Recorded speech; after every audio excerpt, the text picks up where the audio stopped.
And today we shall be continuing our conversation on the just recently started Lagos-Calabar Coastal Highway and the developments that we have seen so far.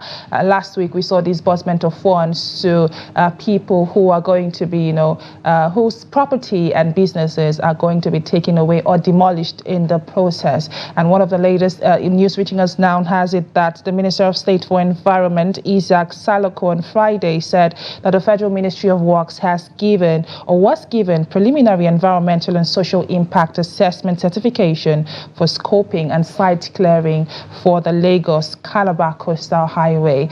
And joining me now to discuss that and more is engineer Aderemi Adepoju, who is a Public Affairs Analyst. Thank you for joining us on Business Daily. Thank you for having me. Good morning, Nigerians.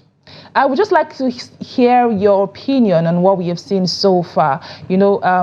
Accusations towards the Minister of Works in the person of David Umahi as regards to, him, or people saying rather that he has been quite trivial with issues around the EIA and, getting the acceptance letter from the Ministry of Environment and also settlement of those involved in the entire process and to the benefit and risk associated with this project. What would you say, or what are your thoughts on all of these developments that we have seen so far? Thank you, everybody. Thank you, Nigerians, and thank you for the opportunity. The Honorable Minister happens to be an engineer. He knows the basic rudiments involved in road construction. And in road construction of this magnitude, first, we know that if anything of this nature is going to take place, there is compelling need for what we call ESIA, Environmental and Social Impact Assessment Report, from the Federal Ministry of Environment and other related agencies. Why do we need ESIA? ESIA, as we all know, is a kind of template for evaluation and assessment that will analyze potential effect of an activity that will affect the environment and social condition and which addresses certain issue for a proposed project. In this case, the 700-kilometer coastal highway. In what way will this project affect negatively the environmental, the ecosystem, the social and economic impact? And that is why it is very, very important for this report to be made available first. And once this report is made available, what are the advantages? It will help to identify and avoid potential adverse effects and also to optimize the positive impact that will reduce cost of risk.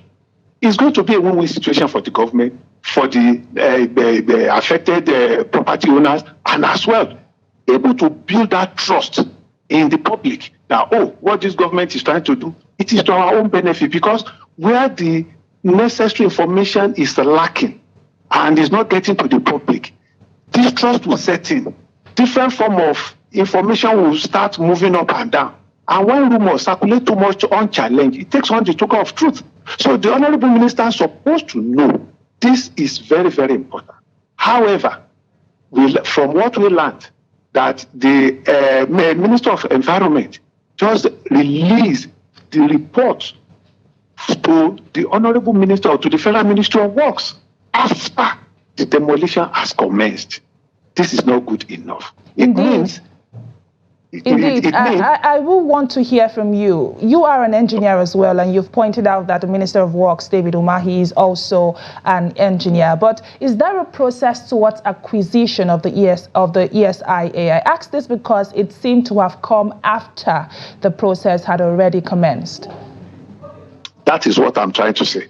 That the report ought to have come first, and after the report must have been given to the Ministry of Works and the Minister, a meeting supposed to be scheduled between them and the possible representative of the affected property owners.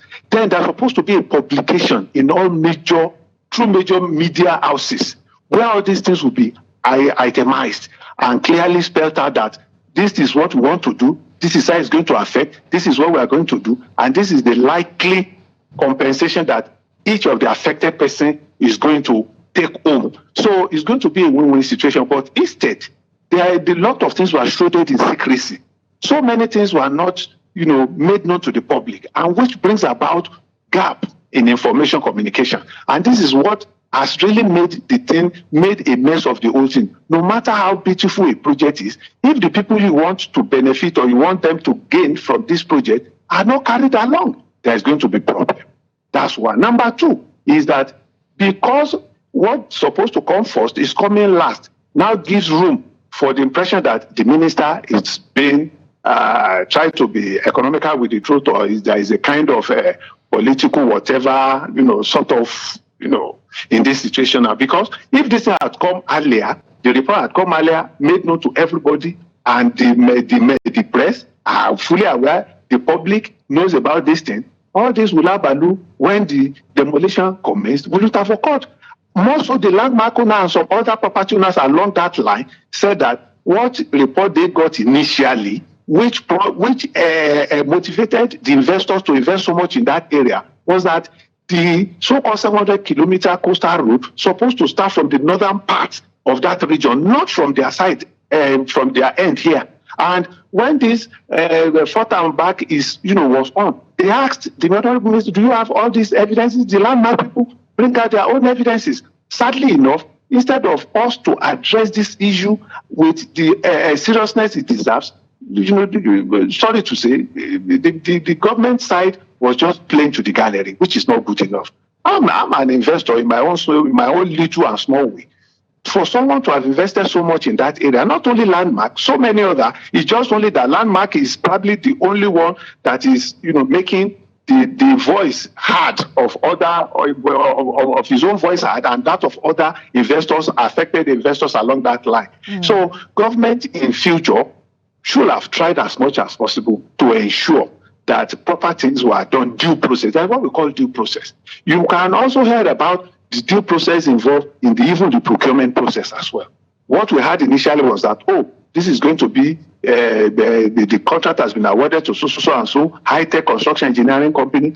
In previous situation and in a standard form, when contract is going to be awarded like this, there is a procedure, process, template, whereby the contract will be advertised. People, interested contractors will be asked to submit proposals. Then they pass through a screening, a kind of process that will be transparent, and the result will be made public in the newspaper. I'll cut you short there, engineer. Still looking at the ESIA, obviously, that is the Environmental and Social Impact Assessment. What then are the potential risks that could be met when this is not, the due process, like you rightly stated, is not carried, it's not followed, rather? What are the potential risks or potential environmental damages that could be done when, the right process is not followed? Good. Number one, there is lack of trust by foreign investors to come over and invest in our country in the future. Because when you see things like this happening and the media is awash with so many things, there you see the true information, you see the fake, you see the mixed one, you see the half-truth. But notwithstanding, any investor, potential investor, whether local or foreign, that want to invest in anything in Nigeria in future, will try to have a second thought that why these many consistencies. Yes, it's very good. You want to have a 700-kilometer coastal road. Beautiful. Good. But must you cut your nose to spite your face?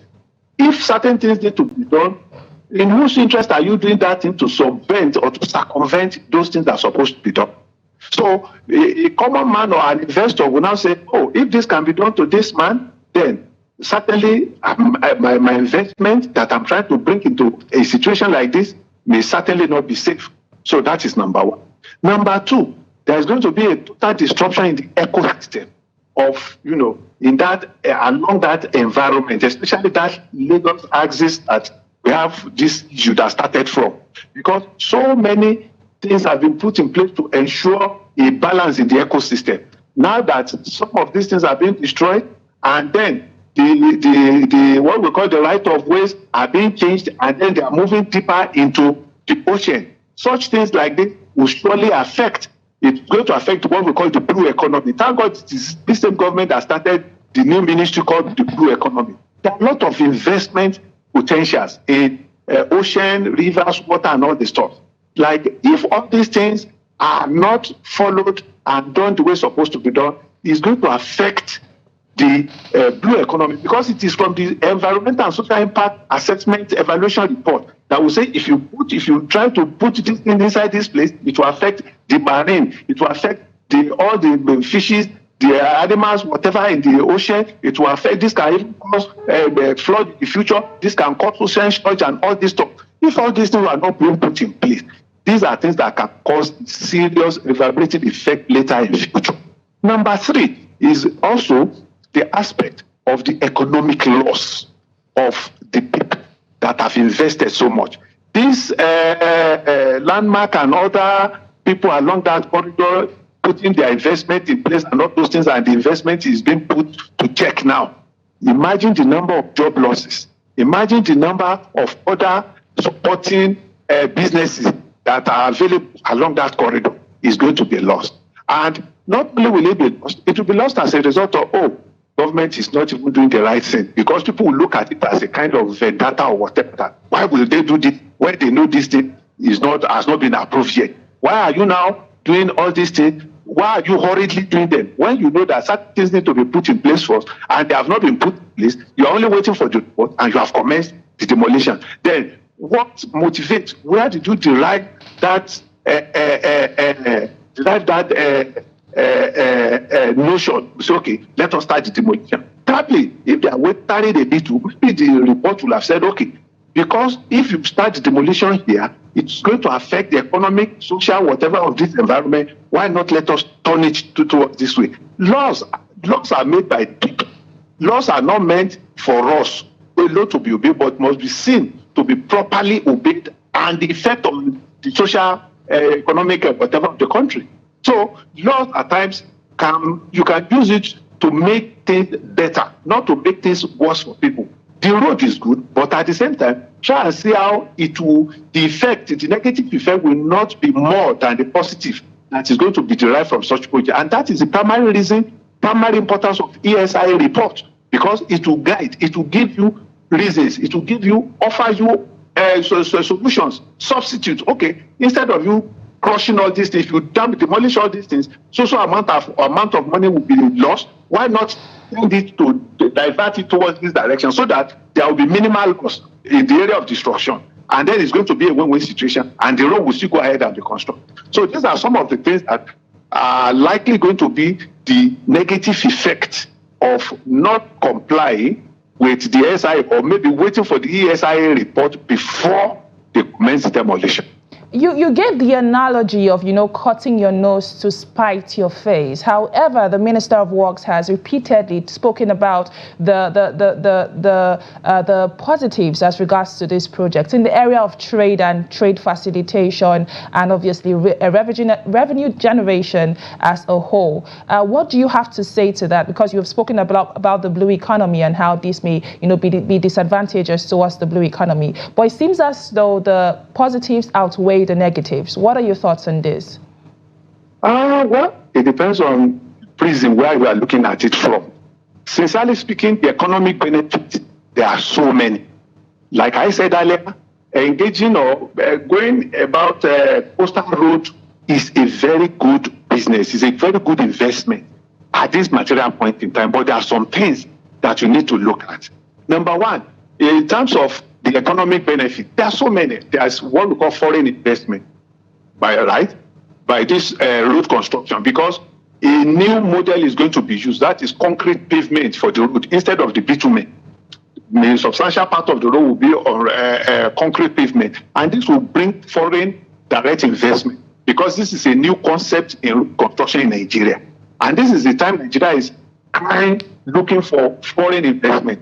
The moment this project is on board, after every other good things, every other normal thing has been done, then the foreign investment will strengthen our naira, because these are people that will bring in their dollars, their foreign currency. It will help boost our foreign reserve. It will make the dollar, make our naira, our currency, to gain value as well.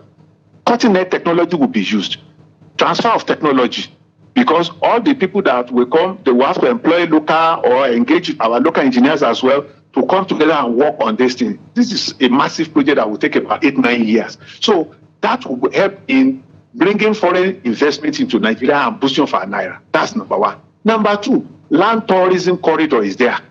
Along this road, anywhere where we have infrastructure, especially road infrastructure, it improves, it stimulates the economy of that region, that period. Hotel will spring up, businesses, industrial zone will be created, then blue economy, so many things are involved. We want to talk of these fishes, aquamarines, so many things can be done along that coastal. Then even the water transportation. All these things along that corridor. And once this road is constructed again, we still have workshops, we have hospital, we have hotels, we have residential, we have so many things that will be created along that route. And it will stimulate not only the economy of the federal government, the local economy of all the contiguous states, the 8 or 9 states. Well, sadly, our time is fast spent. I have been speaking with Aderemi Adepoju, who is a public affairs analyst and an engineer, and he has spoken towards development around the Lagos-Calabar Coastal Highway. Thank you again for your insight on the program this morning. Thank you for having me. Stay blessed. Well, this is where we say our goodbyes on today's edition of Business Daily. Join the conversation on social media and let us hear your thoughts on the development so far. My name is Chiamaka Inendu. Thank you for watching and bye for now.